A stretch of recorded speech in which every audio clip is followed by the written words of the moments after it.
Welcome. Amy, you know where I am. Okay, ma'am. Yep. Hey.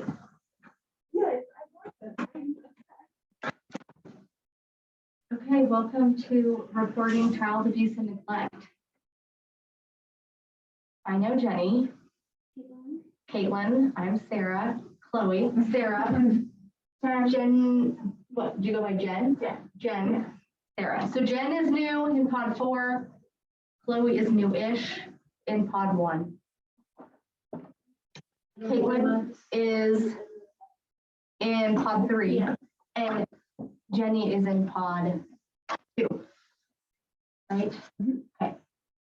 She said it's recording. Okay. Good. I'll just assume that it is. Okay. You just. It should be fine. I'm a star. Thank you. you. I feel like right now.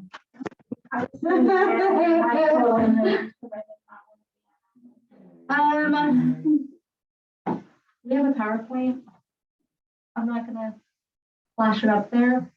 If I will make a copy of this if you guys want one when we're done. Cool.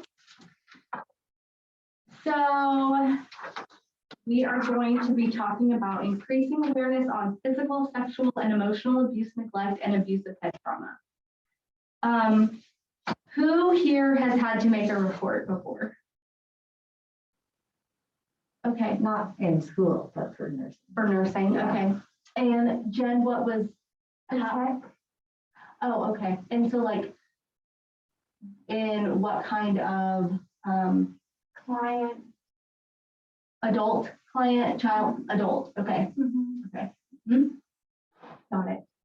How comfortable are you guys with making a report if you have to? It's something that we Yeah. Okay. Yeah, I have no problem. Yeah. I'll do it immediately. Yeah. Okay. Very good. So we're going to recognize and identify the indicators of abuse and neglect. We're going to talk about some purple crying. We're going to learn signs of abusive head trauma, and then we're going to talk about your responsibility as a mandated reporter.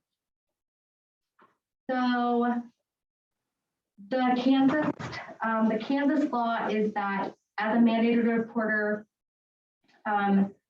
there is a reason to suspect the person has been injured as a result of physical, mental, or emotional abuse, neglect, or sexual abuse. The person shall report the matter promptly to DCF or law enforcement. Okay.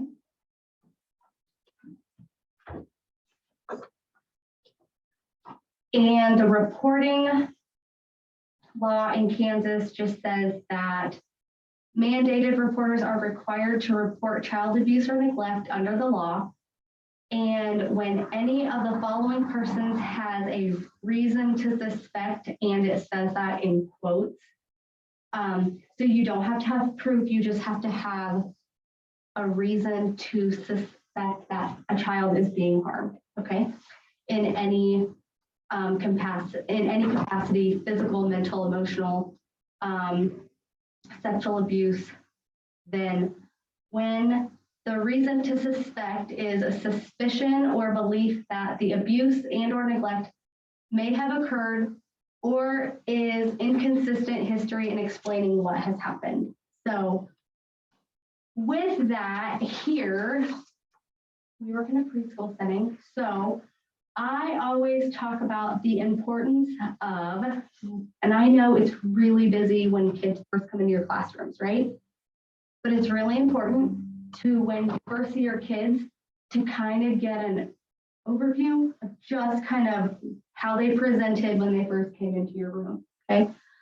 So if they have a scratch on their, I mean, in the winter months, it's a little harder because they're most of the time wearing long sleeve shirts, pants, you know, but in the summer, if they have short sleeves on and shorts, if they have some bruises or scratches or a bump, just those kind of things, because then you can make that mental note and or tell your teacher, hey, I just noticed that Billy had a big scratch on his arm when he came to school this afternoon, this morning, whatever, okay? we have had some instances where children will go home and the parent will be like, so-and-so came home and I saw XYZ when they actually came to school with that said mark, okay? So just kind of giving them an overview real quick, making sure that you take a mental note and or tell the teacher if you see something, okay? Under the Kansas law, willful and knowing failure to make a report required by this section is a Class B misdemeanor. And then it is not a defense that another mandatory reporter made a report. So here in early ed, if you see something, you tell the teacher tells the nurse, everybody involved has to make a report, okay? So, and then intentionally preventing or interfering with making a report required is a Class B misdemeanor.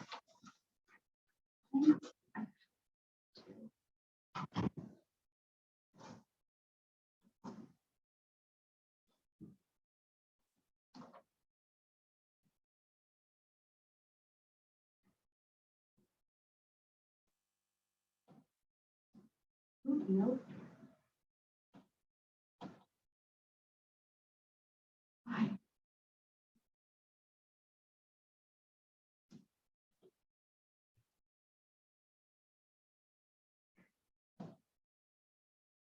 How can I get it from the beginning? There we go.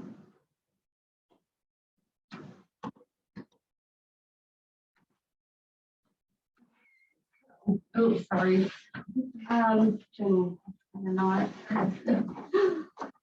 So then this just says what is physical abuse, and it is the infliction of physical harm or the causation of a child's deterioration and may include but shall not be limited to maltreatment or exploiting of a child to the extent of the child's health is endangered, okay?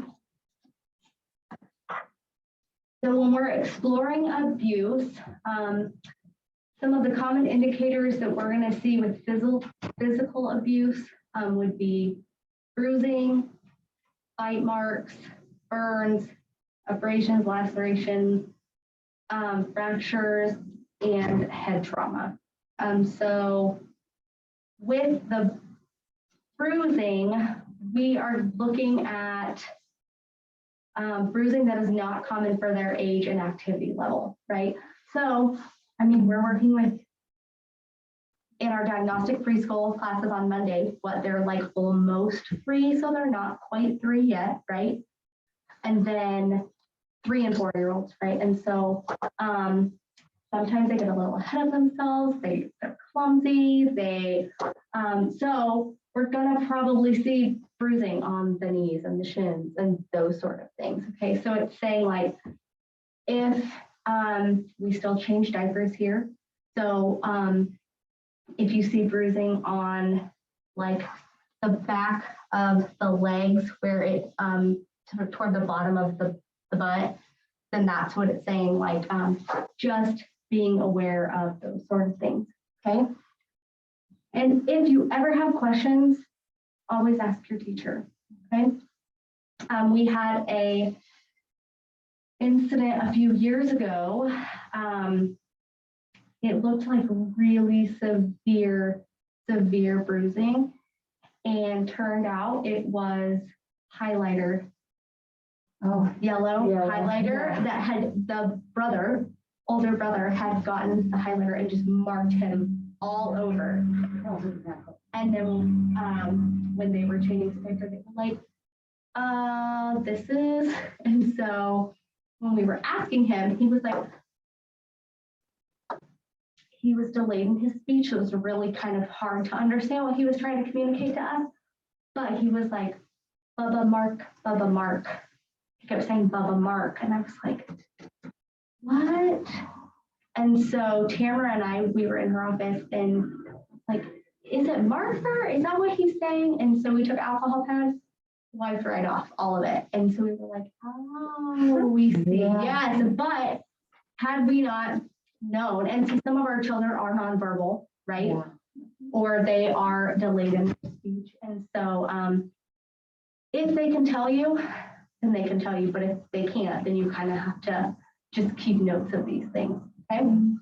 For that back of the arm grab. Right here. Bruising. Yes. There's certain places where Right. you can tell it's. Mhm. Yes. These are some common behavioral indicators of physical abuse. It's demonstrating behavioral extremes, if they appear frightened, if they are potty trained, but then they start regressing and start having accidents here at school, okay? And if they can tell you that abuse is happening at home, okay? And it also says, when determining whether physical abuse has occurred, ask yourself these questions. Is this explanation consistent with the physical evidence? Are there any other physical or behavioral indicators present? And are the family environmental stressors that are apparent also considered with the family, okay? Because sometimes we know a little bit more about other families and their living situation or stuff that's going on in their homes, okay? It says, when observing injuries, also be considerate of where the injury is. It says protected parts of the body, such as the back, thigh, genitals, are far less likely to come in contact with something that would cause an injury, okay? How many injuries does the child have? Are there several injuries at one time or over a period of accident? And then injuries of different stages of healing can suggest a chronological pattern of occurrence. If you see bruising over time that one is healing, then you see another bruise, it's healing, another bruise, then you just kind of keep an eye on that stuff, okay? And then it says, what are the size and shapes of the injuries? Many non-accidental injuries are inflicted with familiar objects, such as a belt or a hairbrush. Accidental marks usually have no defined shape. Does the description of how the injury occurred seem likely and consistent with the child's developmental capabilities? Okay. When you were saying about the arm, the back of the arm, sometimes we just have to ask too, because I have an almost 2-year-old and she is just not observant sometimes of what she's doing in her house. And sometimes when I'm grabbing her, not forcefully, but I'm like, oh, you are gonna fall, and I grab her arm. Right, well, I'm sure I have left bruises a couple times, not wanting her to get hurt. Yeah, but I'm like, wait. And so, yeah. But the kid kind of knows the difference. I Right. feel like they Yes. feel like, Mhm. instead of like, oh crap. Yeah. You know? Mhm. Right. And so this is abusive head trauma.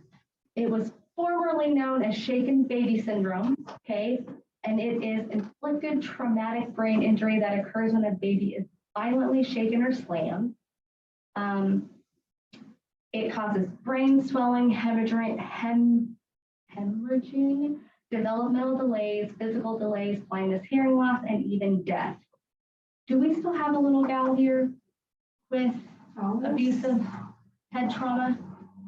Okay. Yes, so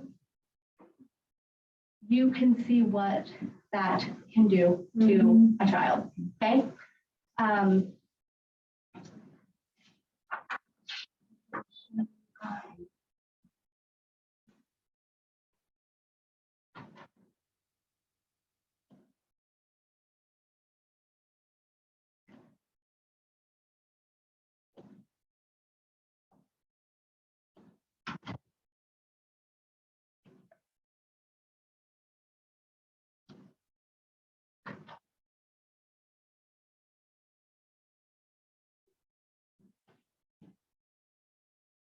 prevention training for child care providers, brought to you by Networks LLC and the Children's Trust Fund.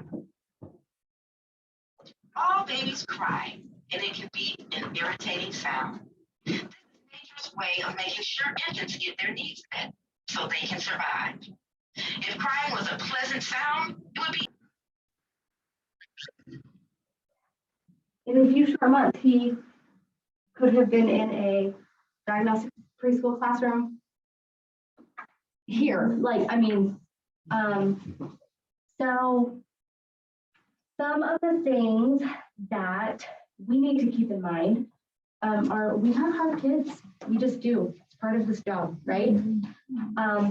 And sometimes they're screaming, sometimes they're acting out, sometimes they're crying, sometimes they're all over the place. And one of the key components for you in this job is to check yourself. Where are you? How are you feeling in that moment? And if you're overwhelmed, tap out. Be like, I need a minute. I gotta step away from the situation for a second. I need to take a breath, go in the hall, go in the little way where the bathrooms are, what is that? Yep, thank you. Yes, take a breather, right? You have to be in control of you. And some of that too is because for our kids, this is a safe place for them. This is what we're instilling in them. So they're here for 3 hours a day, 3.5 hours a day. And for some kids, this might be the best 3.5 hours they get when they're here. So if they're here 4 days a week, if they're here 2 days a week, right? If they're here just on Monday, sometimes we're the most consistent people that they have, okay? And so we always have to be in check of our own emotions. Sometimes we come here, we're tired. We've not had enough coffee. We're hungry. All the things, we didn't get enough sleep. So, and we have hard kids. I was in pod 1 last week. And man, there was a little boy, he was not having it. And it was hard. And he was not easy to soothe. And we just had to go with him, and then I tried to survive. He was not having any part of me. I said, okay, but I'm here to support, whatever you need. So sometimes it's just hey, I need a second and take that second, okay? We're all here, we're working together.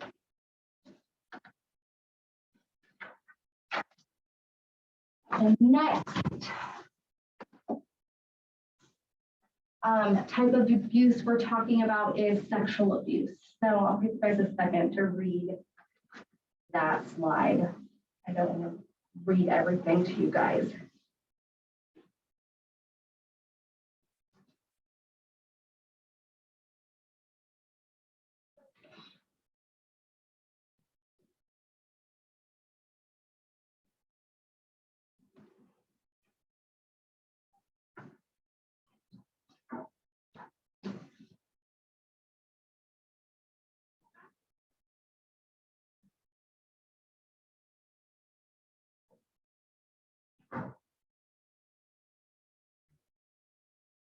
Good.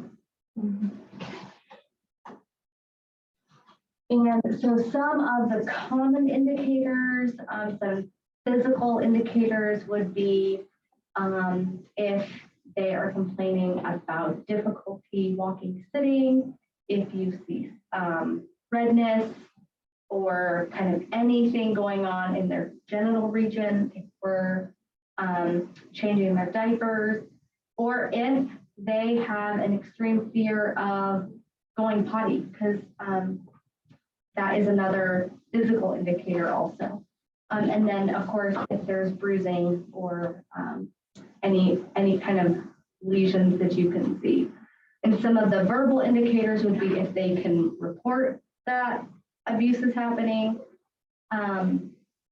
If they have advanced sexual knowledge for their age. I mean, it is not uncommon for children that we work with in our school at this age to touch themselves, okay? But if it's advanced for their age and you're like, where, that is something they would have had to have seen or has been done, then that's just something to take note of, to be asking your teacher about it. If they're acting like they're making like those kind of sexual advances to other children, or if they're engaging in sexual abuse toward another child in the class, okay? And the other one is an extreme fear of being touched in any way, okay? So.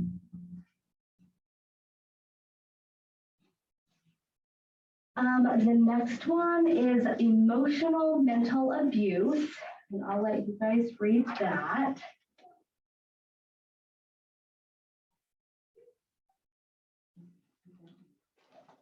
Yeah, sorry, it's small. I guess I could have read that one.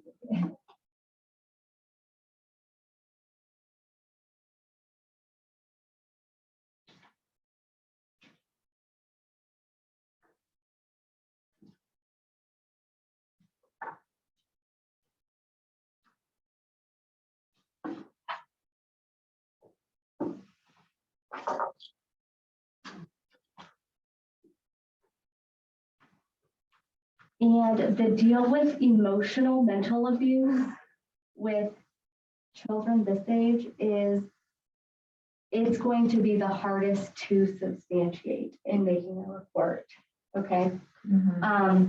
Just because in general, it's really hard to substantiate emotional and mental abuse in any level, age stage, but really in this age, it's really hard. So these are some common indicators of the neglect of a child. So some of that would be if they're constantly hungry, if you suspect that there is a lack of proper supervision, clothing hygiene, nutrition, shelter, medical, dental care. So if they're begging, stealing, hoarding food, they're constantly tired. If they had behavior extremes, and then that can also develop into habits such as sucking, biting, rocking, those kinds of things, okay? We school without shoes every single day. Yes. You're like going. And I mean, and some of that is, I mean, if you know the kid, I know a kid in pod 2, he does not have to wear shoes. Right. And so some of it is you have to just know the kid, or like sometimes the best we can do is he comes to school in slippers, right? Slippers. Yeah. And that's the best we can do. And it's literally like snow on the ground, but at least he has something, even right? if there's socks. Right, because he has sensory things, he doesn't like that stuff. And so it's hard for him.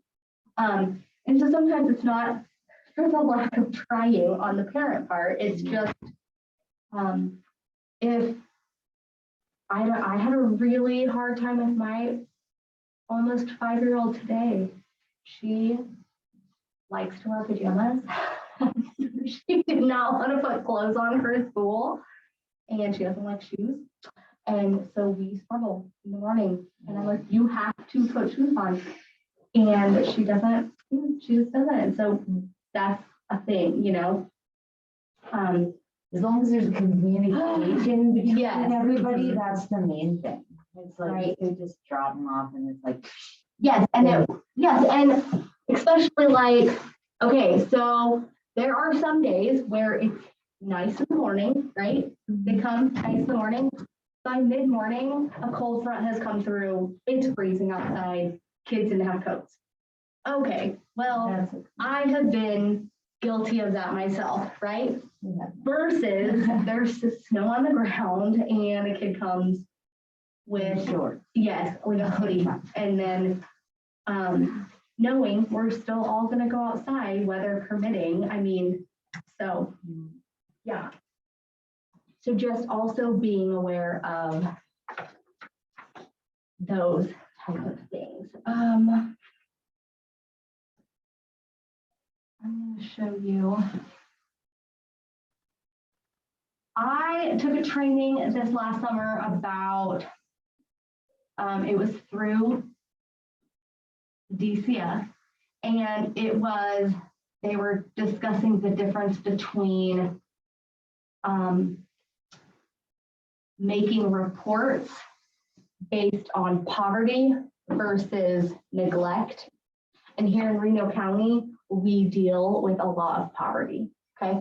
And so it was just, they, in the training, we're going in depth about what does poverty versus neglect look like.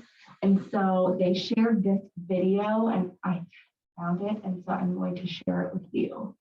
About it, but it's neglect and it's all these other things. So can I ask you to like widen out that definition a little bit? And I like that you mentioned that, because when Brandy says child abuse, that's just what we know that, and we know it's neglect.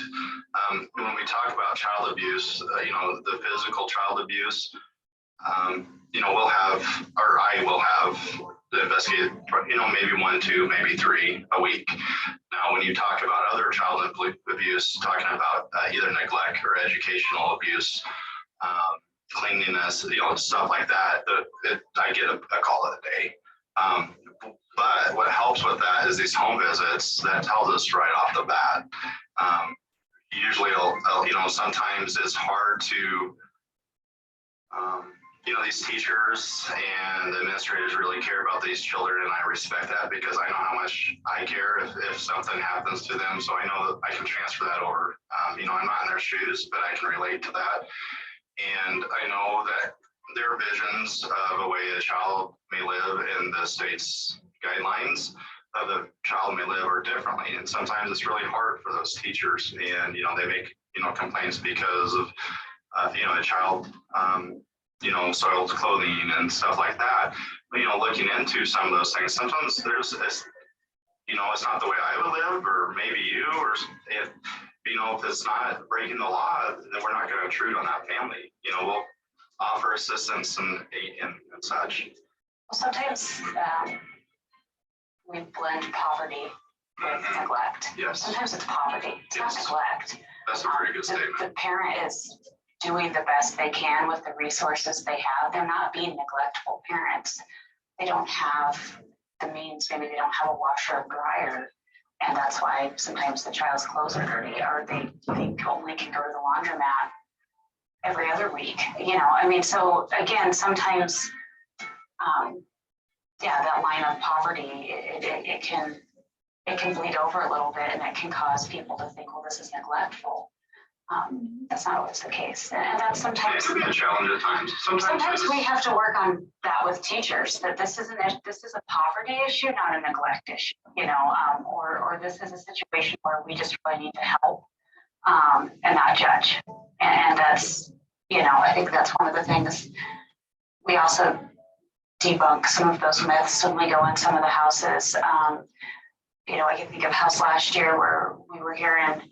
Because the child came to school and his clothes smelled and his hair was greasy, and there had been this assumption that the house was filthy and that all of this was going on, and it had almost like built up to this huge thing. And we went to the house and it wasn't filthy at all. It was actually pretty empty, and we had a disabled parent, and it kind of just felt like, okay, under the circumstances, this parent's really doing the best they can.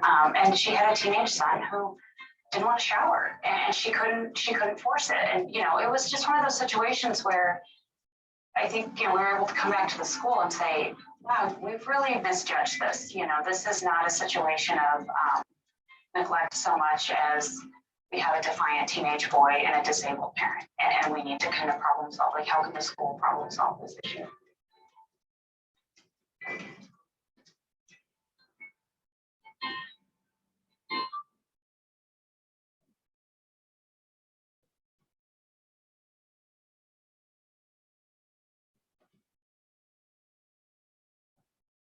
So in thinking through some of the kids in your classroom, can you see how that plays out? Maybe, I know that you're still sitting, but you gals over here, like how there probably are some kids who, I'd say most. yeah, that are probably not neglected, but live in poverty. I mean, and so, yeah, which is why we have the clothes closet. I mean, a couple years ago, we had a little boy who came to school in the same clothes every day, and Tamara and I would give him a shower. We have a shower back here, if you didn't know, by the clothes closet. And we would, first couple times, we would put him in new clothes, send him home in those clothes, and then those clothes would never make it back.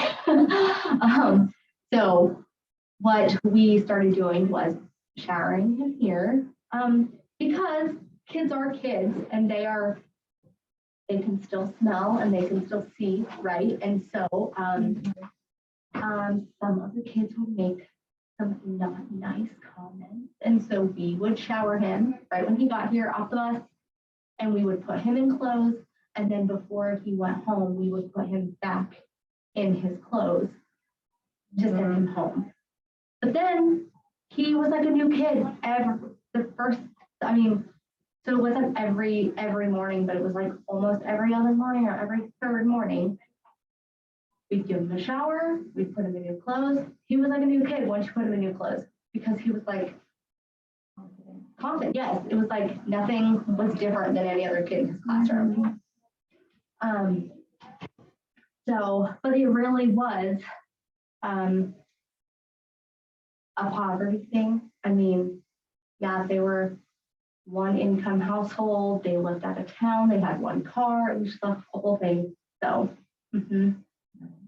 but yeah, so just kind of being aware of, is it really something that you're thinking is neglect, or is it like, oh, well, a lot of Reno County does live in poverty, so being aware. Sometimes the kids' conditions can put them in poverty. They wouldn't naturally be, but if they're disabled, Right. they're Yes. in poverty because of the conditions. So Yeah. like finding wheelchairs and. Whew, Yeah. yeah. That'd be tough. Yeah. And finding resources and just all the things that are needed. So, yeah. So this is just a review of abuse, neglect allegations. Physical abuse, sexual abuse, including human trafficking, mental, emotional abuse, physical neglect, medical neglect, lack of supervision, abandonment. What was recently added was educational neglect, and substance affected infants. So educational neglect would not affect you here, but kind of, because if they are indeed getting services here in your classroom on an IEP and they are not coming, that is educational neglect, because it is on an IEP that they need these services, okay?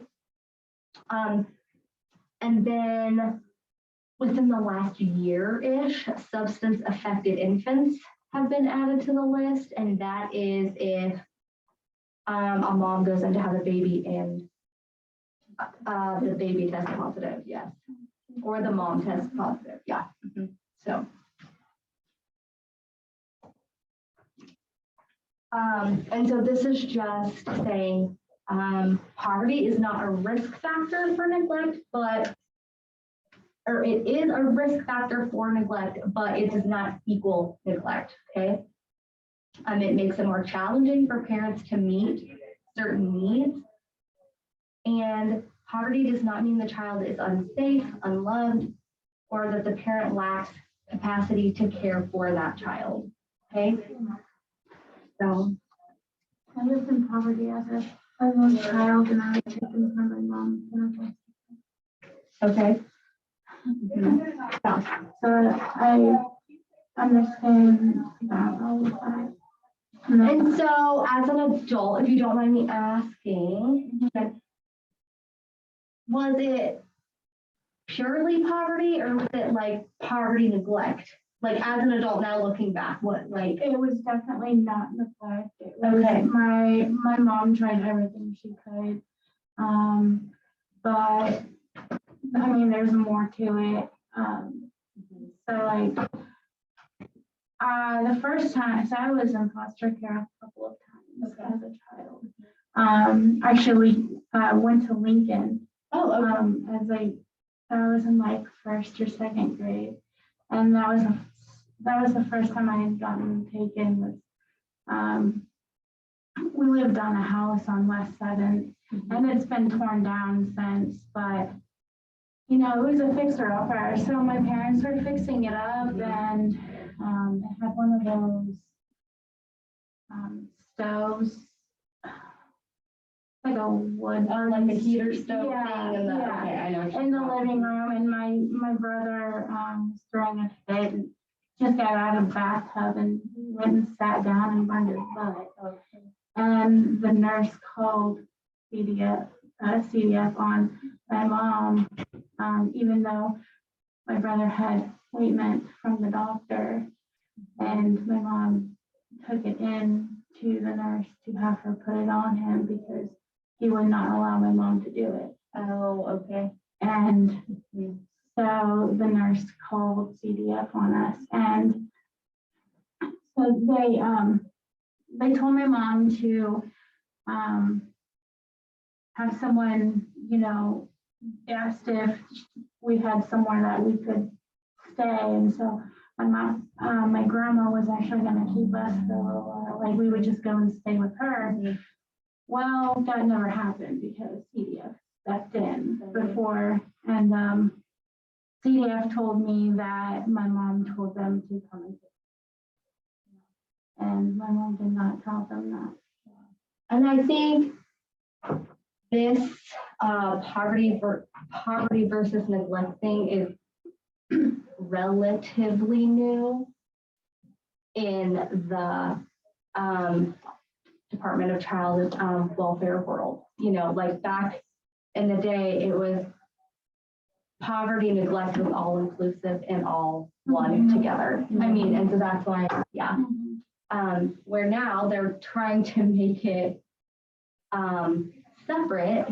And I think too, it's because they're starting to realize that it isn't one and the same. It's not all inclusive. Well, So, there's meaningful neglect, and then there's poverty causing neglect. Right, You know yes. what I mean? Mhm. There's neglect where it's like, I don't give a F. right, And then there's neglect where it's like, I just can't. right. Holy cow, I want to so bad, but I can't. Yeah. I mean, in my opinion. Or like the condition of your house or your living quarter, whatever, you know. The circumstances you're put into. Correct. As a young kid, and you grow up and there's nothing. Right, and you don't know any Yeah. different. Yeah. Yes. And I think in general, I mean, there are some houses, so I don't know if you all, okay, so I work in the infant toddler department, but I work for 3 to 5 also. But so for infant toddler, we do in-home visits. And so that's primarily what we do. So we're in people's homes. And there are sometimes I walk into a home and I'm like, huh, okay, Yeah. like how is this house livable right now? I mean, like for real. But the parents are making it work and it's working. I mean, and so it's not a neglect thing. it's a poverty thing, you know? And so I'm like, okay, but they're making it. But it's So, also a perception thing. yes, this is very true. Because some places I'd be like, nope. And then, you Right, know, but yes. maybe if I was used to that, it'd be totally different. Yes. of course. Okay, so this is just like an example of poverty versus neglect in child welfare.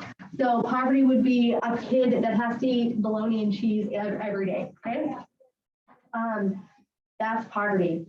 Neglect would be that they are malnourished due to the lack of food or type of food, or they don't have food, right? A child appearing dirty or having body odor. That would be poverty. A family is homeless. Child doesn't have their own bed. I know lots of families who don't per se have their own home. They co-live with other people, and that's considered homeless because it's not their own residence. But they are not neglected. They all partake in living in that household together. I mean, so neglect would be missing medical appointments, not taking your child to school if they're on an IP, a caregiver who leaves a child with a person who is unable to provide care for them. Okay, or like we had talked about before, frostbite from walking to school in the snow without proper winter attire, coat, shoes, gloves, etc. Okay. I already played that. So, making a report. There are two ways that you can make a report. You can call them, or you can do it online. Here's the deal. Online is so much faster. Yes. But sometimes when you're doing it online, it will time out on you and then you have to start over. Okay. And that is no fun. Okay. But when you do either a phone call or online report, you have to have all of the information ready because they're going to ask those questions on the form. They're going to ask you all the boxes that you're going to need to fill out about the incident, who was involved, where it was, all the things. Okay. So Your phone number, your email. yes.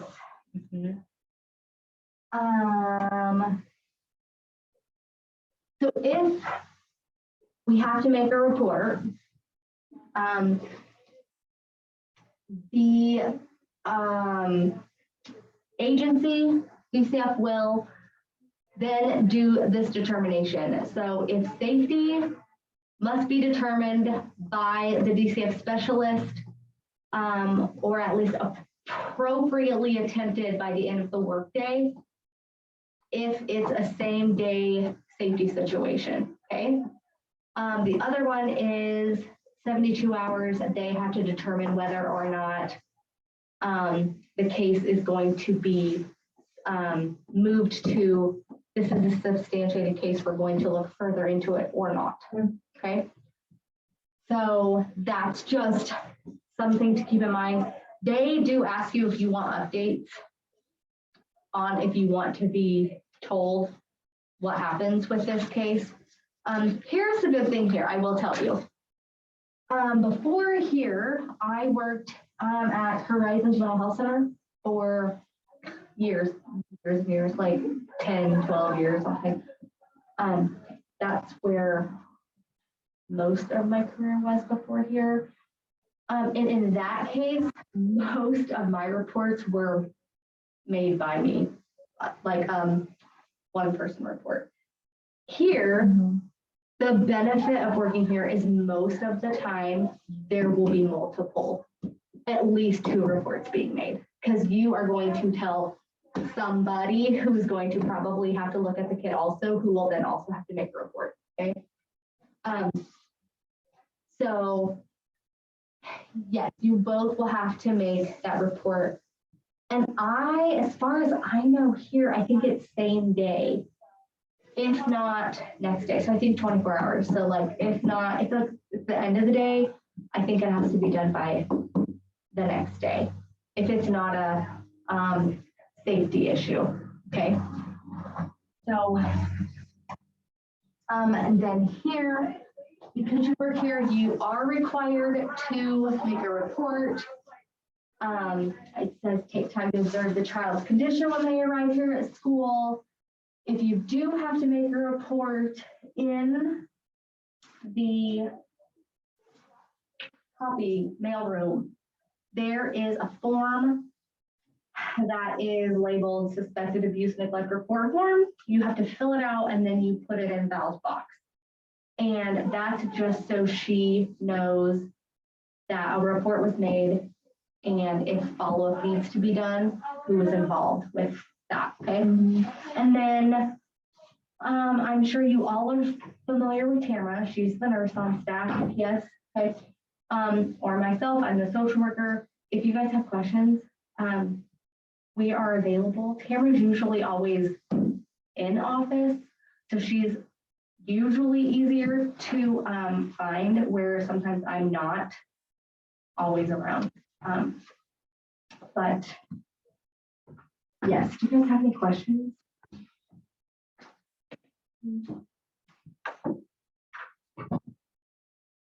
No?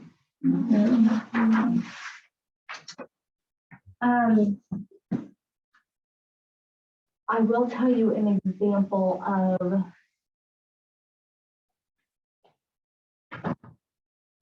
was poverty turned into neglect. We had a little gal that came to school with what are they called? Fleas. They're called fleas. They have lots of pets. Okay. And so she came to school with lots of fleas on her backpack, on her clothes, and her hair, all the things. Yeah. So that just kind of tells you, like, that's a lot of animals in your house to come to school with that many fleas. Okay. So, well, and so we called the parent. The parent was like, oh, okay, well, we treated for that. Okay, cool. So that was like our first step, right? It's just noting that it happened, is in her chart. Then she didn't go to school for a couple days. She came back to school next week, same thing. And then kind of after we would let the parent know, she wouldn't come to school for a couple days. Okay. Then the next, I don't know, this happened like on and off for a while. And then finally it got so bad that she like started having like open sores. And so we had to make the report, because now we're like, okay, now it's verging on neglect because you're not taking care of it at home. And so when she would come to school, we would have to put all of her stuff in a bag, because you can't put her stuff in the cubby next to all the other kids' stuff. And so that was a hard thing that eventually turned into a neglect thing that did have to be reported. Another incident is we had a kiddo that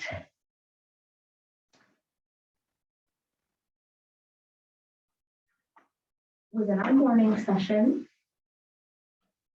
When they left school, they were in one of our diapers, and we label our diapers, right? They say EDC, right? I know where this is going. And they came back to school the next day With the same diaper on. with the same diaper on.